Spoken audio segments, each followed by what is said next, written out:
After 1 d4, your average Queen's Gambit declined Nimzo Indian or Queen's Indian player tends to be a fairly solid character. They will play slightly inferior positions for hours in the hope that you'll blunder from boredom. What they won't be ready for is a direct frontal attack against their king. This is where our white repertoire will really kick in. On the surface, white's setup is unassuming, but by the time black realises, it may well be too late to save himself. I will be presenting a complete repertoire for white after d4, d5, involving the Colle-Zukertort system. Against the Nimzo Queen's Indian complex, I will be suggesting the classical system. For the unprepared opponent, white's setup could simply prove too hot to handle. So, we will be starting by looking at the Colle-Zukertort system, which starts after d4. Black's main response will be d5. White plays knight f3. Black plays knight f6.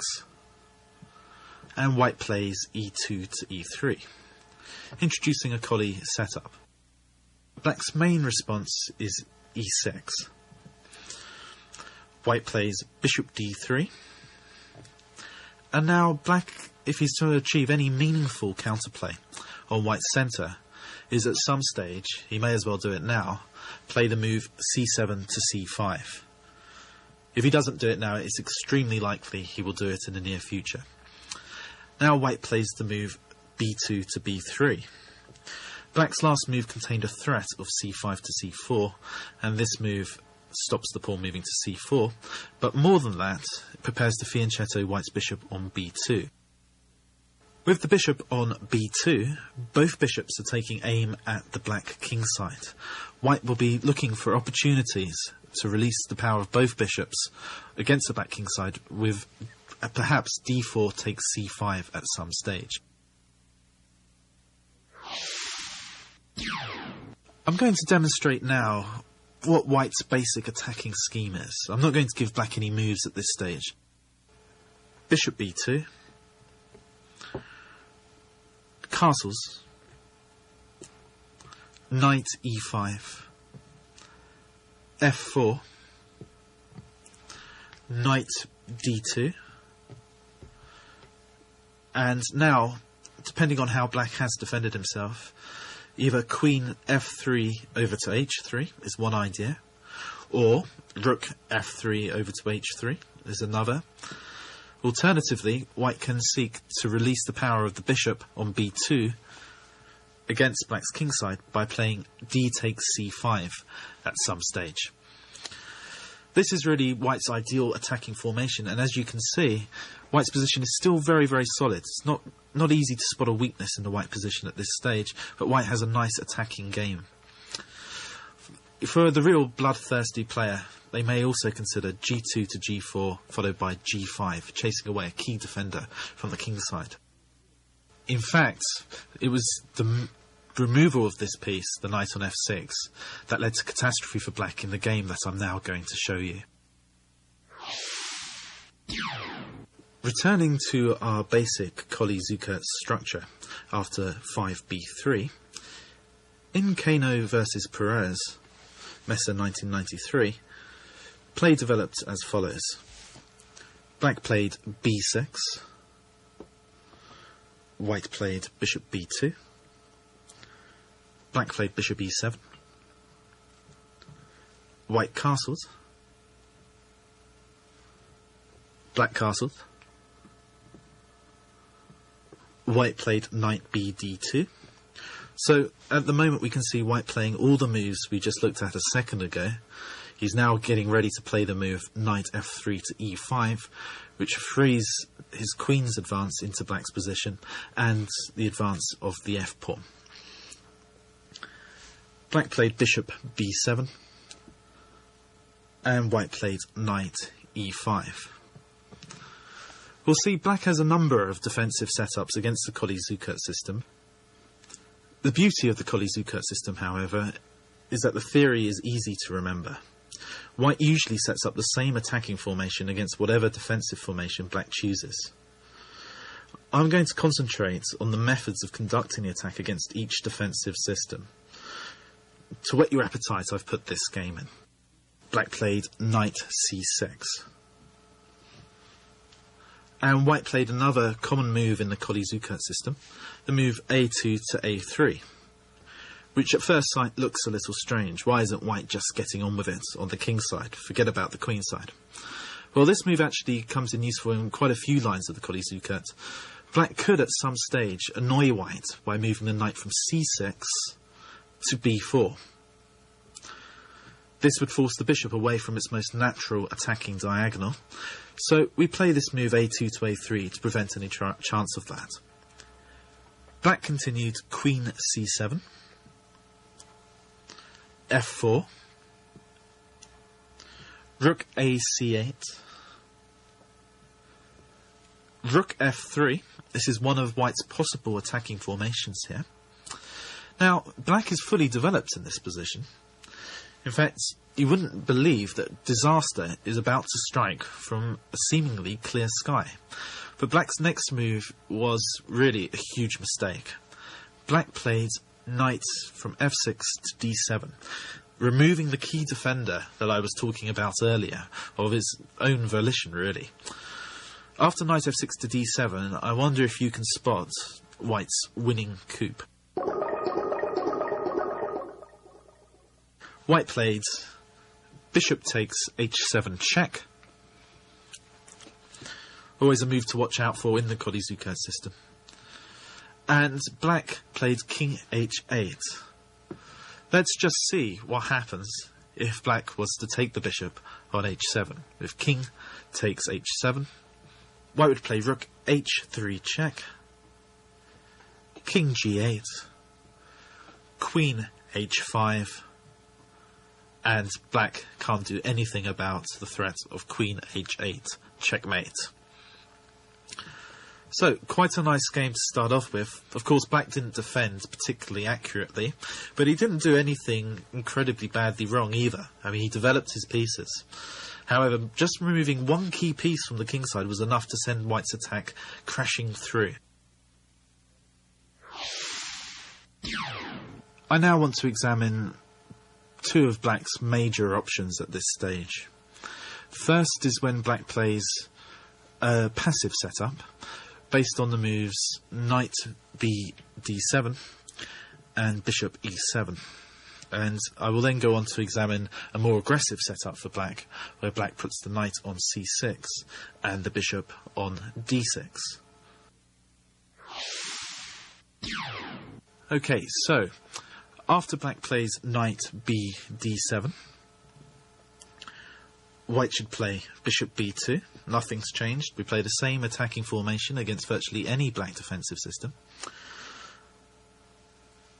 Black plays bishop e7. White castles. We've seen all this before. Black castles. White plays knight b d2. And black plays b6. It's hard to imagine how black will complete his development without playing this move. Obviously the bishop on c8 has to move. And now in this position we should carry on as usual with the move knight f3 to e5. After knight e5, black has a choice. Black can capture on e5 immediately, or black can delay this capture for the time being.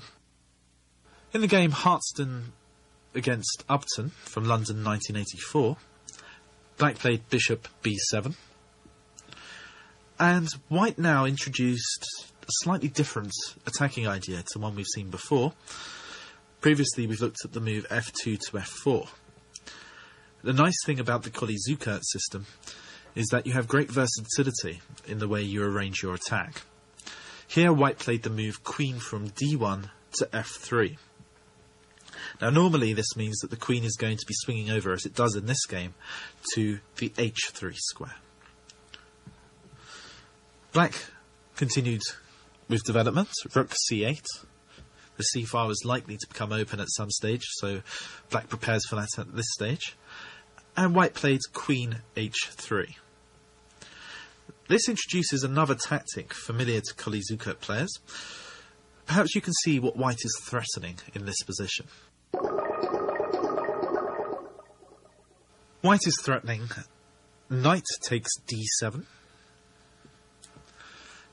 Now, black cannot recapture with the knight on f6 because it's mate on h7. But this should bring to your attention an idea if you haven't seen it at this stage, because after queen takes d7, I spoke before about the possibility of releasing this bishop on b2 against the black king.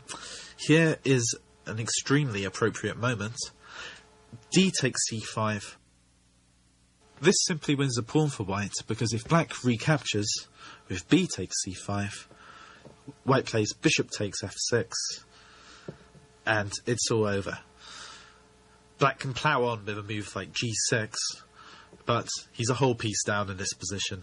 Losing a pawn would be the lesser of two evils. Black could defend his kingside by a move such as h6 or g6 at this stage, but was probably reluctant to weaken his kingside structure at such an early stage. So black decided now was the time to get rid of this annoying knight on e5. Black took it off. Knight takes e5. And, of course, white recaptured. D takes e5. Now, the black knight really short of squares to move to in this position. If the knight moves anywhere apart from e4, it's mate yet again on h7. So the knight moved into e4. This was black's idea all along. Black, after, say, a response such as f3, is hoping that knight g5 will hold his defences for the time being. But Hartston didn't play this. White played rook a d1. A very sensible move. White's rook on d1 is now on the same line as black's queen on d8, facilitating tactics along the file. Black played knight g5, removing the knight from harm's way. White continued with queen h5, and black can no longer tolerate the pressure on the pawn on h7, as I suspect many of your opponents won't, and played the move g7 to g6. This was going to happen at some stage.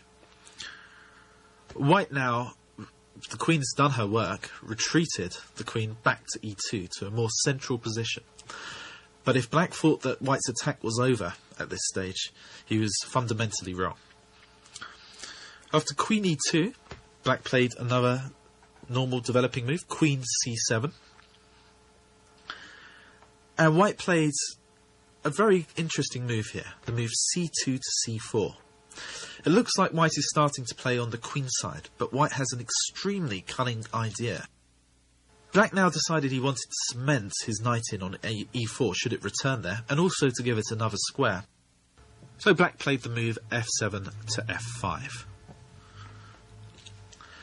And white, surprisingly it might seem, encouraged black on his way with the move f2 to f4. This does seem strange because it allows black to play the move knight g5 to e4. Well, it was very tempting for black to do this, of course. It seems that the black knight is now firmly entrenched on the square e4. However, appearances in this case certainly are deceptive, and white now revealed his cunning plan. He played the move c4 takes d5. Black played e6 takes d5, what could be more natural? But now we see that the bishop on b2 again can come into the game along this long diagonal should the pawn on e5 move. And it was this point that enabled Hartston in this position to play knight on d2 takes e4. Not an amazing move in itself. If d takes e4, bishop c4 check, black's king has to move, it doesn't matter where, g7 or h8, it's the same, let's say h8. White plays rook d7. We're about to see this idea in another guise in a second, which picks up the black bishop on e7 at the very least, because if queen takes rook, then this bishop on b2 comes into the game again. e5 to e6 check, picks up the black queen. Black's position is in ruins. So black in the game played f5 takes e4, and white now played bishop takes e4. Now at this point, after bishop takes e4, black played rook f d8, defending the pawn on d5, and went on to lose. Let's just see what would have happened if black had played d takes e4. It's very similar to the previous line, in fact. White plays queen c4 check, king h8, rook d7, queen c6, rook takes e7, regains the piece with an extra pawn to boot. Also, black's king is looking extremely shaky in this position. Alternatively, if queen takes rook, well, we've seen this before, e5 to e6 check, picks up the queen. Black has one last alternative after queen c4 check we should examine, which is rook f7.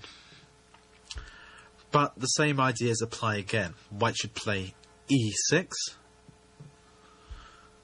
Black must move the rook if he doesn't want to lose it. Rook, say, to f8. It really doesn't matter very much. And now, yet again, rook d7. Black has no good way to save both the queen on c7 and the bishop on e7. It's really the end.